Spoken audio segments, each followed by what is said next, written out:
What's up guys, welcome back to another video. Here with the homie David. What's up? If you guys saw last video, we blew up the motor on the 240. Well, I think I blew it up. I'm not sure. I'm gonna run 2 tests on the car. After these 2 tests, I'll know for sure if the bottom end is okay or not. Let me explain everything right now and we'll see where we go from there. I had to run these 2 tests just to see what to do next, so. Cause there is a chance that I honestly don't even have to pull the motor. It might be a head issue. Let me show you guys what we're gonna do for the first test. The first test we gotta do right now, I need David's help, that's why David's here. The question that I'm having right now is the bottom end good or not? Most likely it's not because we're seeing oil in the spark plug. I don't know if you guys can see it on camera, but the spark plug is covered in oil. There you go, that's crazy. So the first test that we're gonna do right now, I'm gonna take out this dipstick. I pulled the dipstick, David's gonna go inside the car right now, and he's gonna crank the car while I have my thumb on the dipstick. If I feel any type of pressure, like fighting, trying to escape this, automatically that means my bottom end is bad, because that means that the pistons are letting pressure into the oil pan and it's trying to escape through here. So you also have to disconnect your spark plug wire. So we already did that yesterday. The car has no chance of turning over. I mean, it wasn't even turning over yesterday. So all right, David, go inside. I'm praying I feel nothing, bro. Nah, I'm gonna get shot with oil. Hold up. All right, go. Hold up, my throttle body cable fell into the fan. All right, go. Yeah. Stop. Yeah, I don't feel anything at all. Check if the hole is filled up with more oil. I mean, that's kind of a good sign. So that means I'm having no pressure in the bottom. Let's move on to the next step. The next test we're gonna run, I need to take out the spark plugs because I need to get a screwdriver into the motor and have it resting on top of the piston. Basically what we're gonna do is we're gonna put a screwdriver in here and then we're gonna crank the motor until this piston is at top dead center, and then we're gonna put like a ruler or something right here and we're gonna measure how high it is. We're basically gonna measure top dead center for all the pistons. If one of the pistons is lower than the rest, that means I have a bent rod. And a bent rod is what we don't want. Oh, this heater feels good, bro. Let's take the spark plugs out, take a look at them as well, and then move on and measure top dead center for every single cylinder. Take out cylinder 1. I want to see how bad it is. But it's full of oil. Fuck it. Yeah, fuck it. Oh, fuck, we should take the other ones out first, huh? Yeah. Spin me right around, baby, like a record. Oh my, hold on, let me get a rag. Bro. No way, man. Oh! Hey, nah, that look a little too familiar. I'm hoping I can use these spark plugs again, man. These things were not cheap. Nah, the iridiums? Damn, all that oil falling back into the motor. We're gonna do the same thing for all the spark plugs and see how they come out. Damn. Damn, bro. Who the fuck timed these? Me. This one looks fine. Nah, bro. What? Oh my god, bro. Nah. Where'd it go? We can't even take spark plugs out. We're gonna try and get the spark plug out because it broke. We'll be back in a bit. All right, we got the spark plug out. It's gone. It was in there so tight that it broke the whole top trying to take it out. I still have the spark plugs from the white 240 though. They look fine. I'm gonna just use one of these. Nah, that sounded a little too familiar. That spark plug out. Yes, sir. Looks fine. Yes, sir. Nothing wrong with it. All right, now that we have all the spark plugs out, all that oil is gonna fall back into the pistons. And now the next step is we need to measure top dead center for all 4 cylinders. All right, we're gonna do that. And I'm gonna just time lapse it and I'll come back and show you guys the measurements for everything. Hopefully nothing's bent. It passed the first test that we did, the pressure from the dipstick. So if it passes this, I'm kind of hoping that it's not the bottom end. All right, let's run this test and hopefully everything turns out good.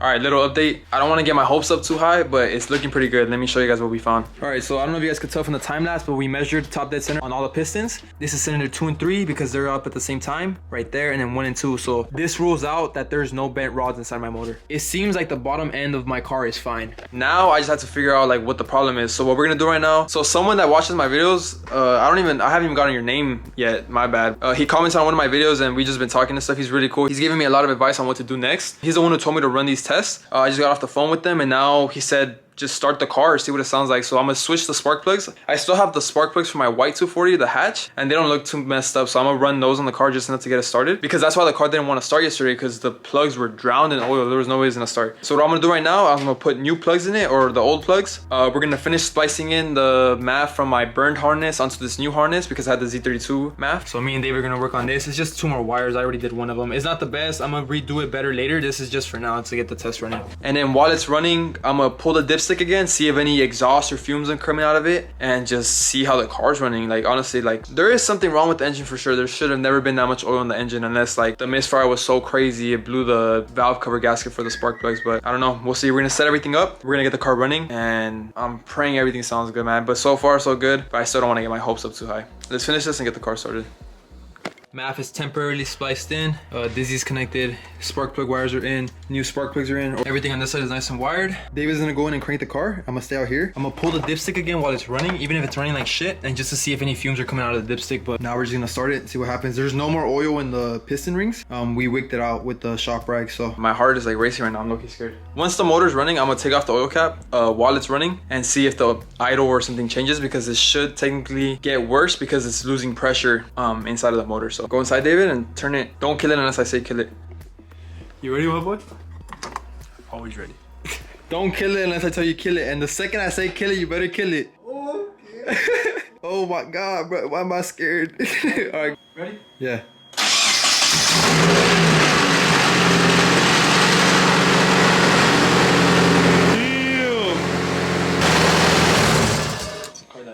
It died? Yeah. Like automatic, like by itself? Fuck. Damn, bro. Smoke everywhere. Yeah, they gotta check the spark plug again, see if the oil went back in, but the car ran fine for a second. I'm kind of hoping that the spark plug is full of oil again, and that's why the car stopped. This is probably so bad to breathe in. All right, David. No, nothing. Should we try and crank it again, see what happens? Maybe the car died because, no, because you could take the dipstick out while the car's running. Or you think it barely has pressure to stay alive and the dipstick taking it out killed it? I don't know. Try and crank it again. This time I'm gonna try and take out the oil cap while it's running.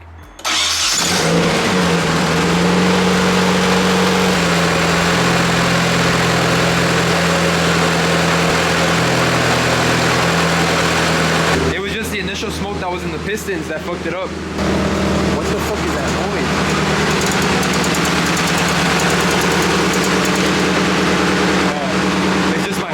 What they have pistons now? I know, me too.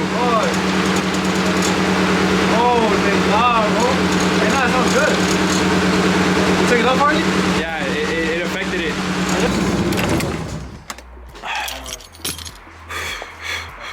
Damn, there was smoke coming out the exhaust. There might be oil in the spark plugs now. A little bit, but I don't know if that's from the walls. I don't see anything. I think it's just from the walls. This is the only time where I would actually be excited that it's a blown head gasket, so that I don't have to pull the motor and I can just do everything inside the car. There is still a little bit of smoke coming out the exhaust pipe. There's oil getting into the exhaust. I mean, there's something wrong with the motor for sure. It's not 100%, but it might be a blown head gasket, which would make sense. Maybe my head gasket was already really bad, but since I hadn't like really pressurized the car, because remember the car was overheating if you guys were watching the last couple videos. Even though I didn't beat on it, maybe just the expansion and contraction of the metal in the head gasket and stuff just affected everything. But all right, basically it seems like the bottom end on the cars were fine, because it wouldn't run that good if the bottom end was fine, unless it's piston rings. I know for sure I don't have a bent rod or at least a broken piston, because that would be like catastrophic and you would definitely be able to tell the difference. I'm gonna talk to the guy that is giving me the advice right now, and we'll see where to go from here. Kind of good news, I'm guessing. We got a little update. We're gonna do one last test. I just got off the phone with, damn, I still don't have his name, bro. He's gonna watch this and be like, damn. We're gonna run one last test for tonight, and we're just gonna turn on the car without the coolant cap on the radiator, and I'm gonna look inside the radiator, and I better not see any bubbles, because if there's bubbles inside of the fucking radiator, that means there's blow by, and that's just a no good, and that means that the motor's not holding compression well. So I'm gonna just do this last test because it takes like 5 seconds, so I'm gonna do that. And then the next step is I need to go buy a leak down tester or borrow one, and I'm gonna leak down test the motor and see if my head gasket's leaking, or just basically rule out if the pistons are bad. If the leak down test passes, then all I'm gonna do is just change the valve cover gasket. Maybe the misfire just caused like a little gap and it just shot fucking oil into the spark plug wire, and that's why the car died. Who knows, man? But hopefully there's no more electrical fires, and hopefully the motor's fine. You ready? Yeah.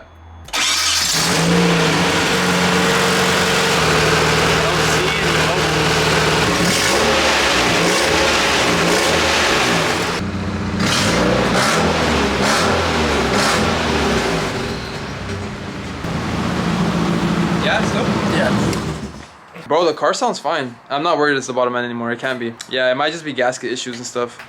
Oh, it looks like I'm not gonna have to pull the motor. I don't want to get my hopes up too high because it could still be piston rings because there is smoke being burned in the exhaust. By now, I think the old oil should have burned off by now. And every time I rev it, like you guys saw, clouds of smoke just come out. It's like 2, 3 in the morning, so I'm gonna clean up and then we'll come back another day once we're actually gonna hopefully do some work on the car. I'm still gonna do a leak down test on it, so I'll record that and hopefully the car's still good. Because honestly, with this new harness, it shouldn't catch on fire anymore. And then with the new brake booster line, it shouldn't die anymore. Coming to a stop, and then the car hopefully at that point should be like drivable. Like damn bro, it's so close yet so far. All right, I'll see you guys in a bit.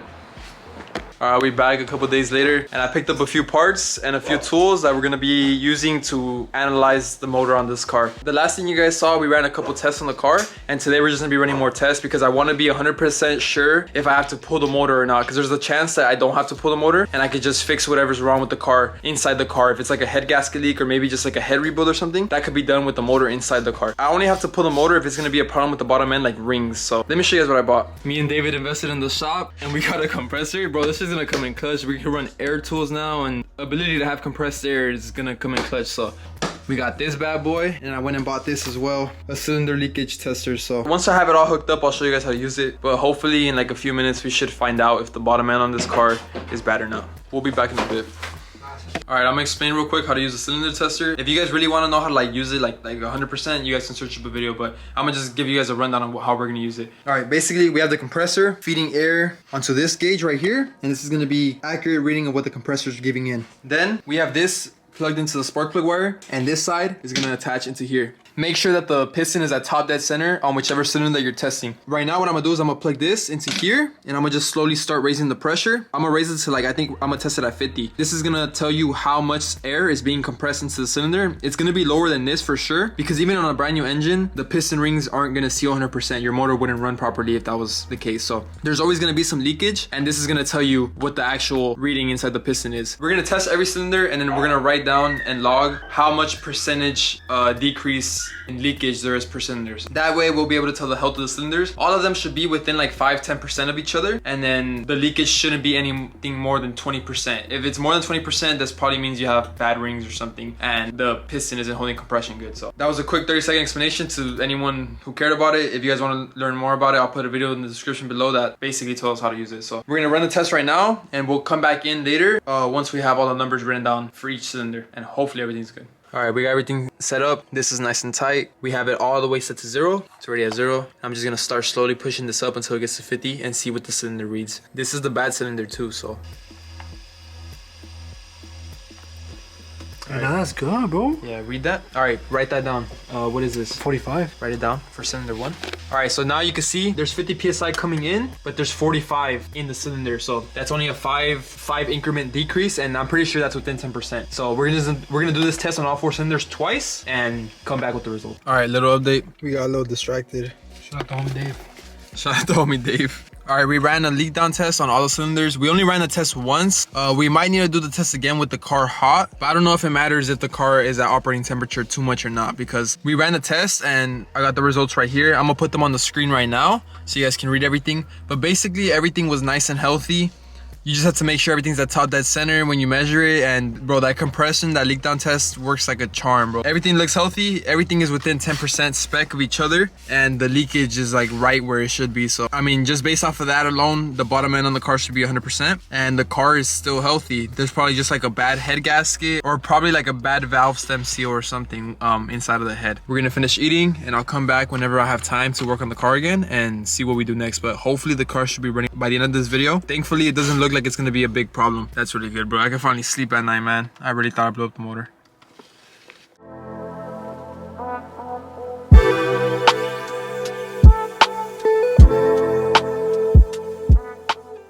It's been like a week or two. I don't know how long it's been since the last clip, but I just got off work, about to head over to David's house. I got some parts for the Black 240 in the trunk. I'm gonna head over to David's house right now, show you guys the parts that I ended up buying for it, and hopefully it should be good today. But we should be taking it for a test drive today. Bro, you guys are gonna roast me once you guys see what's inside of here. Oh my God. All right, let me get over to David's house. I'll be right back.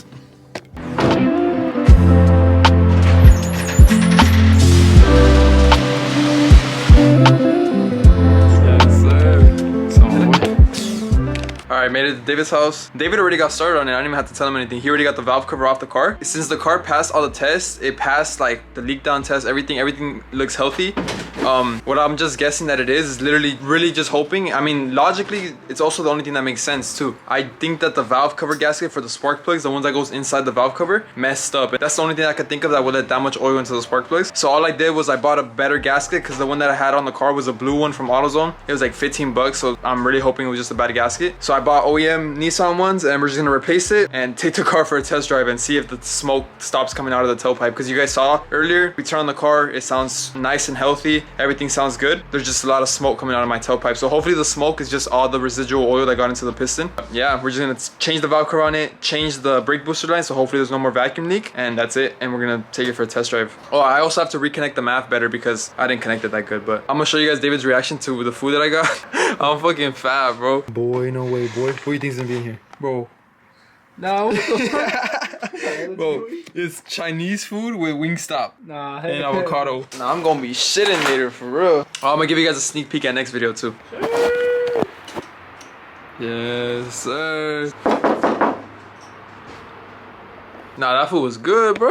David already got the valve cover off. We already put the new gaskets on the valve cover. Bro, these gaskets feel so much better, especially the spark plug gasket. Like, it feels so much stiffer. Not in a bad way, because obviously you don't want stiff gaskets, but it just fits the valve cover a lot better. Because when we put the blue one on, two of the spark plugs were always like falling off. It was weird. So hopefully everything should be good. We're gonna put this valve cover on, and I also replaced this entire brake booster line right here. I replaced this entire line. Shout out Andrew. I'm pretty sure that's where the vacuum leak was coming from, and I think that's why the car was dying at stops. And now we're gonna put the valve cover on, and then just take it for a test drive. I'm gonna let it idle for like 5 minutes, 10 minutes, see if the smoke clears. If not, I'm gonna take it for a drive and hopefully everything should be good. But I'm kind of nervous, but at the same time I'm really excited, because if the smoke clears, this car is done. Not done obviously, but it's done mechanically. Like, it can finally be driven. Let's get the valve cover on, turn it on, and hopefully drive the car.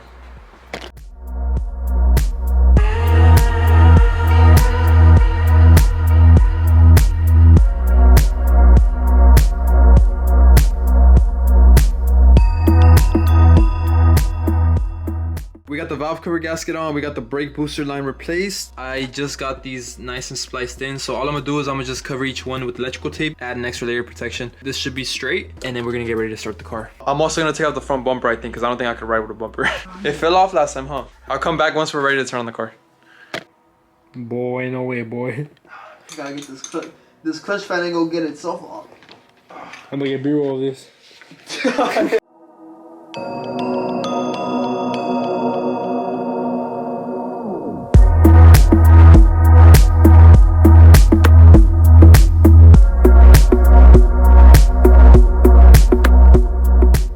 No, we can't. We gotta blur that. Alright, we got everything connected. Literally everything should be straight. The MAF spliced in, the wiring harness looks good, the battery's connected, the brake booster line's connected, the new one. We're gonna turn on the car, let it idle for like 5-10 minutes. Hopefully the smoke should clear, but it might not clear until I start driving, because we switched the valve cover gasket on, and that's the main important thing. Like I said, I think that's the only problem the car has, to be honest, because it sounds really good. It passed all the other tests. So yeah, we're just gonna let it idle for a bit. Hopefully the smoke clears, and then we're gonna go for a drive for a bit and see what. Oh, we need to splice in the temperature gauge.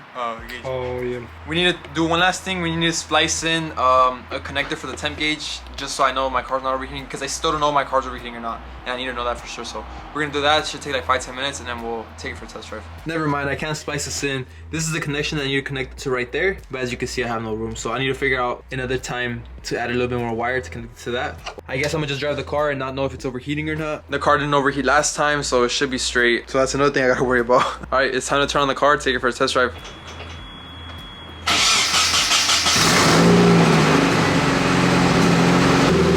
It doesn't focus.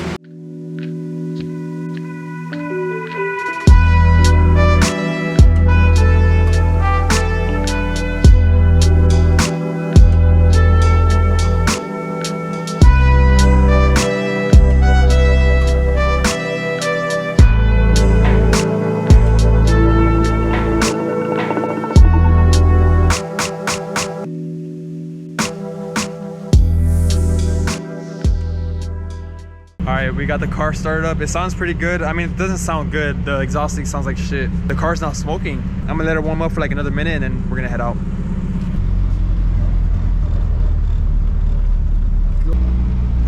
My friend, this is my school project. So I try to make it work. Okay. bro. Let me see.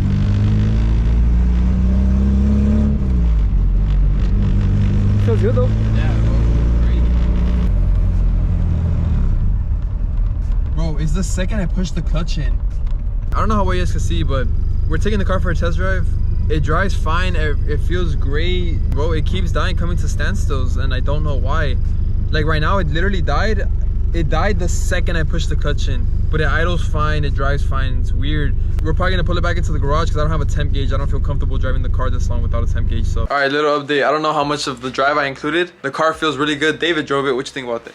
What you think about it? Feels good, man. Like the car feels good. Like when it's driving, it feels good. If it wasn't for the fat exhaust leak that I had, this car would like, bro, it would be sad. It would just sound like a nice running 240. We gotta fix that exhaust leak. We gotta fix the temperature gauge, and then I also have to fix the RPM. They're kind of laggy. I don't know why. I think I might try and get a manual ECU, see if that helps. Before this video ends, I need to figure out why the car keeps dying at a stop, and that should be the last like big mechanical thing. The car didn't overheat. Even though the temp gauge didn't work, I could touch the valve cover with my hand, so it's not overheating. The next step is figuring out why the car keeps dying every single time that I come to a stop. It's only whenever I have it at a high RPM and then I push the clutch in, like suddenly it just dies. But if I ease into the stop, it doesn't die. It's so weird, bro. It's so weird. The good thing is the car starts up every single time now. Yeah, so that's just one final thing to figure out. I know I haven't been uploading consistently like usual, but I've just been really busy and the holidays are coming up. So hopefully my goal for 2023 though is to upload once or twice every single week. It's just hard because my cars aren't running. Once this car gets running reliably, it's gonna be so much easier to upload videos, bro. Like for sure at least one video a week, but hopefully you guys stay tuned for that, and hopefully this car's running good by the end of this video. But stop. David's peeling the paint off my hood right now. I'll come back whenever we have time to work on the car. It'll probably be in like a week or two. It's probably gonna be a while before you guys see this, but I'm gonna do some research, and hopefully next time we come we can figure out why the car keeps dying every time it comes to a stop. So I'll see you guys in a bit.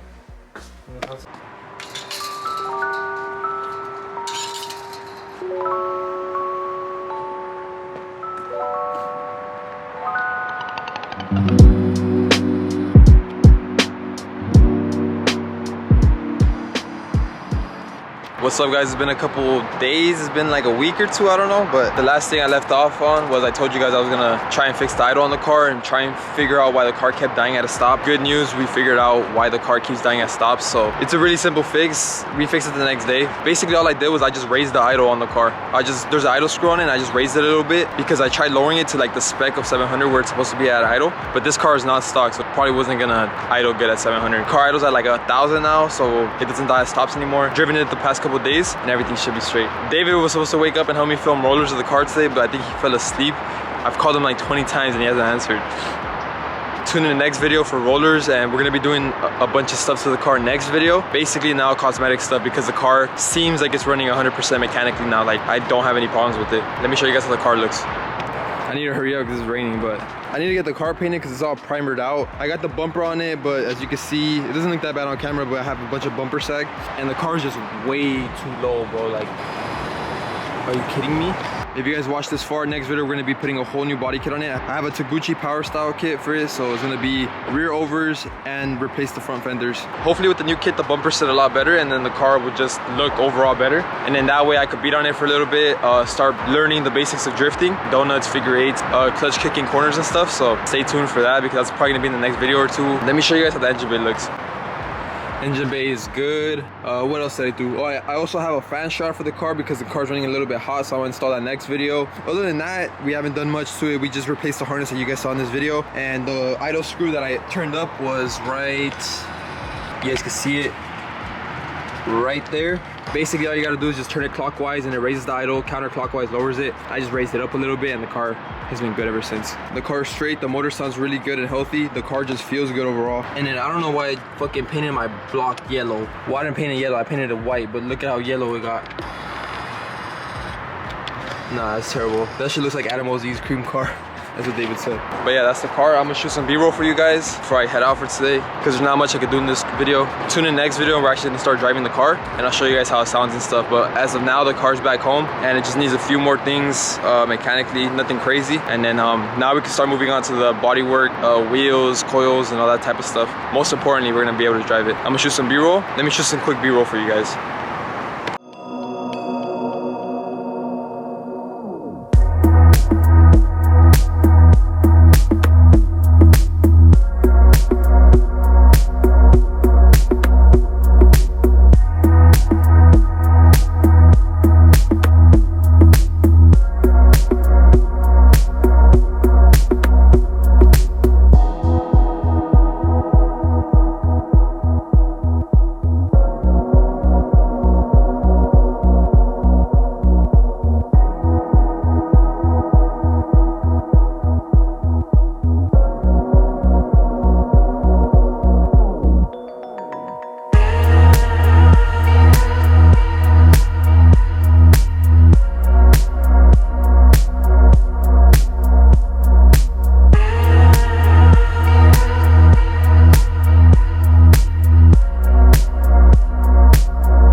Alright, well that's gonna be pretty much it for this video. I can't really film anything, and it's been raining like crazy over here in Long Beach. I don't know why. It's probably gonna be raining for the next week or two, so probably we'll take this car out for some sliding later once the ground's a little wet, so stay tuned for that next video. But other than that, that's gonna be pretty much it. This video, what did we do? We figured out why the car was dying at idle. I thought the motor blew up in this video. I forgot. Thankfully, thank God the motor isn't blown up. I've done too much to this car for it to blow up on me. It was just a bad valve cover gasket, or so it seems. I'm really excited because now the car's finally driving. I finally drive it and I can finally do stuff with it more consistently because it's not broken all the time. I'm really excited to have this car back on the road. I have big plans for this car, so hopefully I could make them come into fruition. But other than that, thank you guys for watching. If you enjoyed this video at any moment, please consider subscribing, drop a like.